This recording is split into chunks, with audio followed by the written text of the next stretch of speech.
အားလုံးပဲမင်္ဂလာပါဒီနေ့မှာတော့ကျွန်တော်ကအသုံးများတဲ့ phrasal verbs တချို့ကိုပြပြချင်ပါတယ်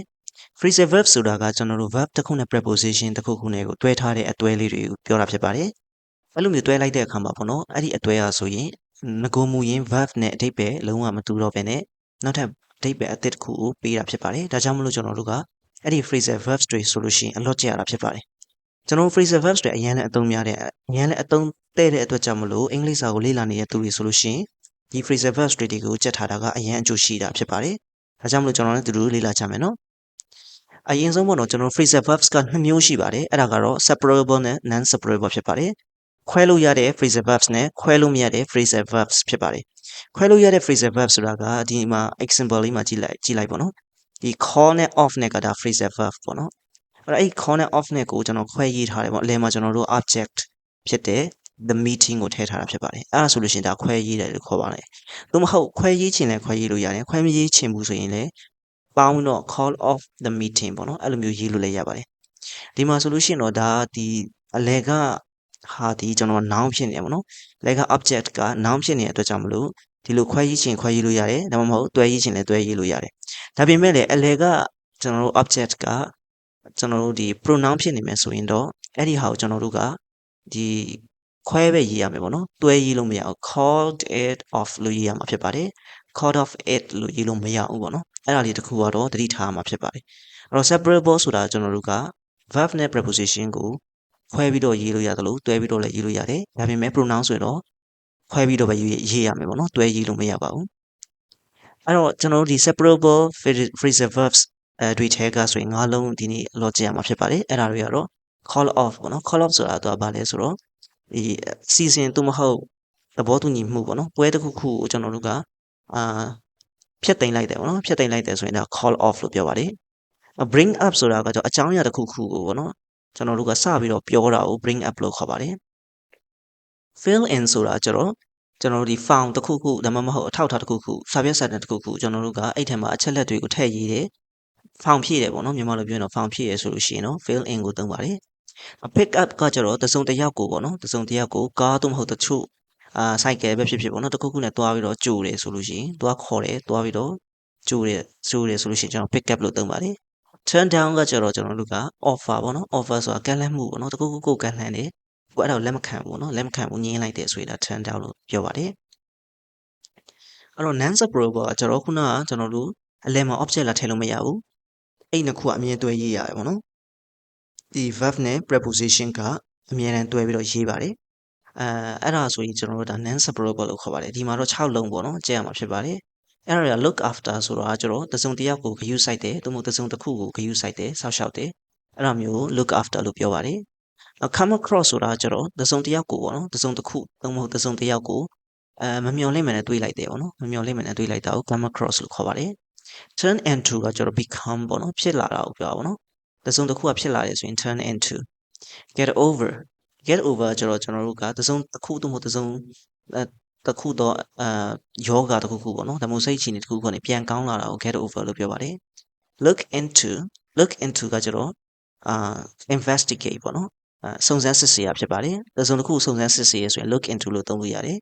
get up ကကျတော့အဲ့ဟာနေထားလာတာကိုခေါ်တာဖြစ်ပါတယ်အဲ့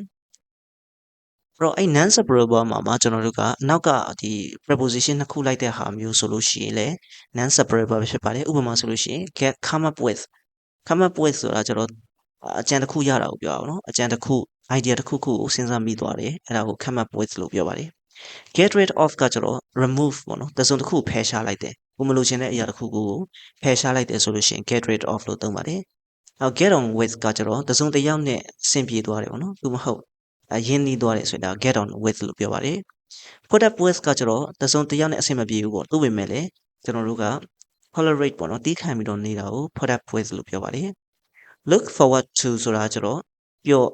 ဟိုပါပေါ့အနာဂတ်မှာဖြစ်မဲ့တစုံတစ်ခုနဲ့ပတ်သက်ပြီးတော့ပျော်နေတယ်စိတ်လှုပ်ရှားနေတယ်မျှော်လင့်နေတယ်စောင့်စားနေအဲ့လိုပုံစံမျိုးဆိုလို့ရှိရင်ကျွန်တော်က look forward to လို့သုံးပါတယ်အဲ့အသွဲလေးတွေကျွန်တော်တို့အလော့ချက်ထားတယ်ဆိုလို့ရှိရင်ကျွန်တော်တို့အခုဒီ practice session 1ကိုအတူတူဖြေလို့ရပြီဖြစ်ပါတယ်နံပါတ်1ကိုကြည့်လိုက်မယ်ဆိုလို့ရှိရင်တော့ has anyone good idea for Mike's birthday Mike ရဲ့မွေးနေ့အတွက်အကြံကောင်းတစ်ခုခုစဉ်းစားမိလားလို့မေးတာပေါ့နော် စဉ်းစားမိလားဆိုစဉ်းစားမိရဆိုရင် come up with လို့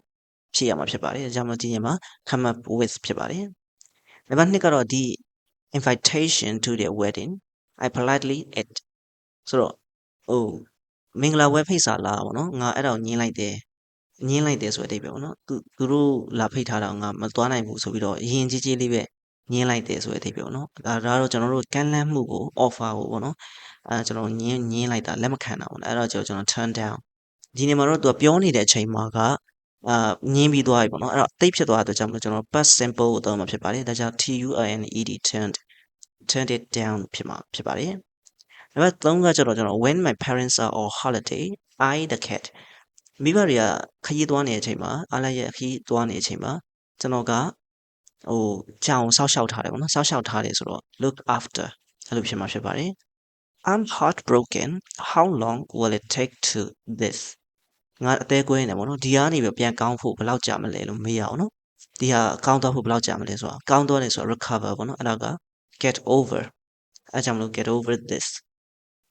if climate change continues this whole area could desert